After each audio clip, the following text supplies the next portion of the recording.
Hello student, today we will discuss on DC generator. तो ये third same के लिए बहुत इम्पोर्टेंट है क्योंकि बेसिक है इसके अंदर, और फिफ्थ सेम्स के लिए भी, मैक्सिमम डिप्लोमा के सभी बच्चों के लिए इम्पोर्टेंट है जिन्होंने इलेक्ट्रिकल लाइन को चूज़ किया है। ओके, तो बेसिकली आज हम डीसी मशीन के ऊपर पढ़ रहे हैं। तो सबसे पहला जो टॉपिक है हमारा डीसी जनरेटर है। तो मैं आपको बता दूं, डीसी जनरेटर क्या होता है। एक मशीन होता है जो मैकेनिकल एनर्जी को इलेक्ट्रिकल एनर्जी में कन्वर्ट करता है। फोकस कीजिएगा, डीसी जनरेटर क्या होता है।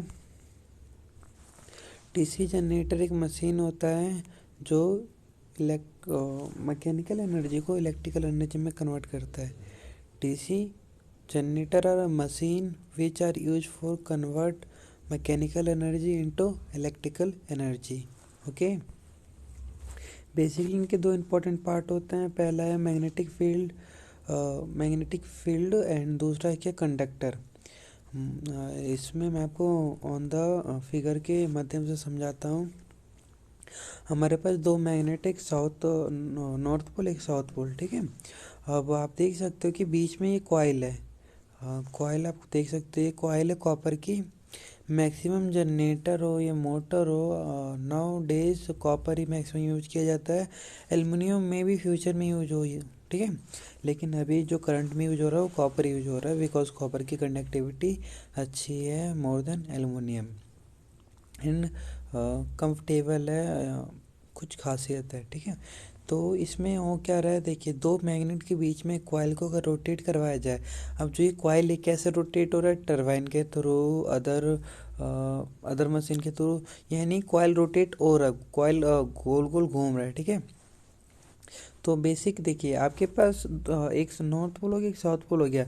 तो जब नॉर्थ पोल और साउथ पोल एक दूसरे के सामने रखेंगे तो उनके बीच में क्या फ्लक्स जनरेट होगा, क्या होगा, फ्लक्स जनरेट होगा, यानी एक पावर लगेगी, इनके बीच में से पावर लगेगी। आप कभी दो मैग्नेट को एक साथ एक आमने सामने रखना, नॉर्थ और साउथ, तो उसके बीच में बहुत ज़्यादा एक्सट्रैक्शन और रिपल्सन होता है। ओके, आप कभी प्रैक्टिकल कर देखना। तो उस फोर्स के कारण क्या है, जो कॉइल है ये रोटेट करेगी, या एक्सटर्नल कोई टरबाइन लगाया जाएगा या कोई फैन लगाया जाएगा जिससे कि क्या है कि वो रोटेट करे। और जब वो रोटेट करेगी तो मैग्नेटिक फील्ड को कट करेगी। अकॉर्डिंग टू फैराडेस लॉ, जब मैग्नेटिक फील्ड कट होता है तो हमारी जो कॉइल होती है उसके अंदर ईएमएफ प्रोड्यूस होता है। और ईएमएफ प्रोड्यूस होता है तो ये ईएमएफ है, ये किस में जाएगा, स्प्रिंग रिंग की हेल्प से कार्बन में जाएगा, और कार्बन की हेल्प से हमारा लोड से कनेक्ट हो जाएगा, जिससे कि हमारा जो लैंप है वो ग्लो करने लगेगा। आप यहाँ देख सकते हो, ये फ्रीक्वेंसी चार्ट बना रखे हैं इन्होंने कि जो वोल्टेज है वो कैसे बढ़ता है। जीरो से वोल्टेज धीरे धीरे बढ़ता है, उसके बाद फिर मैक्सिमम 90 तक जाता है, उसके बाद फिर डाउन होता है। ये फेज डिफरेंट है और थोड़ा फ्रीक्वेंसी का भी चार्ट है। तो आपको बस फोकस ये करना है कि जब भी कोई कंडक्टर किसी मैग्नेटिक फ्लक्स को कट करे तो उसके अंदर ईएमएफ जनरेट होता है, और यही हमारा लॉ है, और यही हमें जनरेटर के अंदर में पढ़ना है। तो ये आपने देख लिया, ये ऑन द थ्योरिकल है। तो इसमें ज़्यादा कुछ नहीं है। उसके बाद अब आता है बेसिक प्रैक्टिकल, ठीक है। तो प्रैक्टिकली मशीन अगर आप देखोगे तो कुछ ऐसा होता है जनरेटर। इसका साइज मिनिमम भी होता है, मैक्सिमम भी होता है। मिनिमम मतलब देखा जाए तो बहुत छोटे छोटे जनरेटर आते हैं, खिलौनों के अंदर लगते हैं जनरेटर, या प्रोजेक्ट के अंदर लगता है बेसिक। लाइक जितने छोटे मोटर आते हैं ना, मोटर एंड जनरेटर बहुत आर अप्रोक्सीमेट सेम, ठीक है, दोनों सेम है। डीसी जितने भी जनरेटर और मोटर है अप्रोक्सीमेट सेम होते हैं, ठीक है। तो प्रैक्टिकल की बात कर लेते हैं। प्रैक्टिकल में क्या है हमारा, यहाँ थोड़ा धुंधला धुंधला सा दिखाई दे रहा है मुझे भी, लेकिन हम इस फोकस करते हैं। ये क्या लिख रखा है, एंड ब्रैकेट, ठीक है। जो लास्ट का होता है इसे एंड ब्रैकेट कहते हैं। ये साफ्ट होता है, साफ्ट सबसे स्ट्रॉन्ग मटेरियल का बनाया जाता है क्योंकि इसके ऊपर लोड होता है।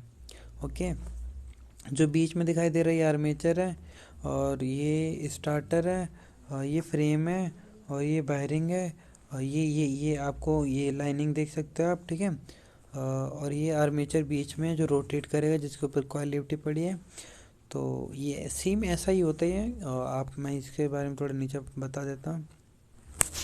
पहला है मैग्नेटिक फ्रेम और योग। मैग्नेटिक फ्रेम क्या है? जो आउटर बॉडी है, ये जो आपको आउटर बॉडी दिखाई दे रही है नीली कलर की, ठीक है, नीली कलर की आउटर बॉडी है, इसे क्या कहते हैं? मैग्नेटिक फ्रेम कहते हैं।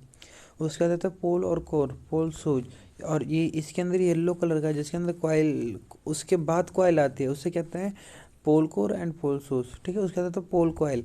अब ये पोल के अंदर, ये जो पोल है येलो कलर, इसके अंदर कॉइल आती है, ठीक है, इसलिए इसे कहते हैं पोल कॉइल। उसके बाद आता है आर्मेचर कोर। ये जो आर्मेचर के बीच का जो गैप दिखाई दे रहा है ना आपको, इसे आर्मेचर कोर कहते हैं। अब आर्मेचर वाइंडिंग, जो ये वाइंडिंग यूज की गई है इसके अंदर आर्मेचर के ऊपर, उसे कहता है आर्मेचर वाइंडिंग। उसके बाद आता है कम्यूटेटर। कम्यूटेटर ये आपको गोल्ड, ये हार्ड कॉपर का बना होता है, ये जो लास्ट में पीतल की गोल्ड टाइप का चमक रहा है, इसे कम्यूटेटर कहते हैं। ये क्या करता है कि जो हमारा आर्मेचर कॉइल है, उस आर्मेचर कॉइल को इकट्ठा करके उसे कनेक्ट करने का काम करता है आउटर बॉडी से, क्योंकि ये रोटेट करता तो कार्बन से कनेक्टेड होता है। इट मीन्स क्या है कि जो कम्यूटेटर है वो क्या करता है कि जो हमारा इंटरनल सर्किट है, यानी आर्मेचर के सर्किट को आउटर सर्किट से यानी लोड से कनेक्ट करने का काम करवाता है। ओके। उसके बाद आता है वर्सेस एंड वायरिंग।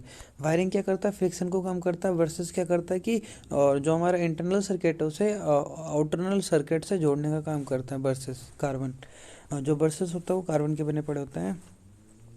उसके बाद आता है मैग्नेटिक फ्रेम और योग। तो मैंने मैग्नेटिक फ्रेम के बारे में आपको पहले बता दिया, क्या ये आउटर बॉडी है, तो हम इसे फिर भी एक बार रीड कर लेते हैं। In the acting protecting cover for whole machine. अब इसने क्या किया, ये क्या करता है, इसके दो पर्पस है, यानी जो योक है, जो मैग्नेटिक फ्रेम है, इसके दो पर्पस है। पहला क्या है कि ये तो प्रोटेक्ट करने के लिए यूज किया जाता है। अदर, जैसे कि प्रोटेक्ट का मतलब क्या है कि मशीन चले, टूटे ना, या उसके ऊपर कुछ गिरे, मैकेनिकल प्रोटेक्ट कर रहे हैं, मतलब जैसे कि बाई चांस की मशीन स्पीड में हो रही है, मशीन ब्रेक डाउन ना हो, टूटे ना मशीन, उसकी बॉडी चटक ना जाए, ठीक है। अगर प्लास्टिक हो गई, अदर मटेरियल का हो, तो क्या बॉडी ब्रेक हो जाएगी, इसलिए इन्होंने मेटल लिया है। इन प्रोवाइड मशीन सपोर्ट फॉर पोल। और मशीन को क्या सब प्रोवाइड करता है? मतलब मशीन को बांध के रखता है, यानी उसका आर्मेचर उसके अंदर है, सबको फिक्स करके रखता है। ओके। मैग्नेटिक फ्रेम का ये काम होता है। In it carrying the magnetic flux produce by pole. और उसके अंदर वो एलिमेंट यूज किया जाता है, वो मेटल यूज किया जाता है कि फ्लक्स को ईजिली परमेबिलिटी, मतलब उसे प्रोड्यूस कर सके, एक जगह से दूसरी जगह जाने आने दे सके। ओके। उसके बाद आता है pole core and pole source. Pole core का क्या काम होता है? They speed of flux as air gap the support the extreme coil. Pole core का क्या काम होता है? बेसिकली योग के बाद पोल कोर आता है, जो जिसके अंदर कॉइल लिपटी हुई होती है। उसके बाद आर्मेचर आता है जो बीच में होता है, ठीक है। आर्मेचर के भी दो काम होते हैं। आर्मेचर क्या होता है, आपने देखा होगा जितने भी आर्मेचर वाले मोटर है, जनरेटर, उनकी स्पीड मोर देन होती है सिंगल कॉइल से। मतलब देखिए, दो तरीके के जनरेटर होते हैं, ठीक है, तो अभी हम आगे पढ़ लेंगे। तो आर्मेचर, उसका मेन पॉइंट ये वाला आर्मेचर होता है, आप देख सकते हैं जो बीच में आर्मेचर है, ये आर्मेचर के कारण हमारी मशीन की स्पीड बहुत गुना बढ़ जाती है। मैक्सिमम जितने भी स्पीड वाले मोटर सब में आपको आर्मेचर मिलेंगे। कम्यूटेटर का काम सेम होता है कि जो कम्यूटेटर होता है वो इंटरनल सर्किट को आउटरनल सर्किट से जोड़ने का काम करता है विद द लो फ्रिक्शन कम करके। ओके। वर्सेस का काम क्या होता है? जो कम्यूटेटर से कनेक्ट होकर लोड और जनरेटर को या लोड और इंटरनल सर्किट को जोड़ने का काम करते हैं। ओके। अब थोड़े आ जाते हैं बेसिक थ्योरी पे, न्यूमेरिकल पे। तो न्यूमेरिकल में आपको इस चीज़ को समझने के लिए आपको ये सारे के सारे पॉइंट लिखने पड़ेंगे। Flux per pole in weber, Z मतलब total number of armature, P मतलब फोर पोल, ए मतलब number of parallel path of armature. तो जो ए होगा, A equal to P by two होगा, यानी पी डिवाइडेड बाई टू होगा। तो N is equal to armature ratio यानी आरपीएम। एन का मतलब क्या होता है? स्पीड होता है। ई का मतलब क्या होता है? ईएमएफ होता है। ई का मतलब क्या होता है? Number of path in armature. P का मतलब क्या होता है? पोल।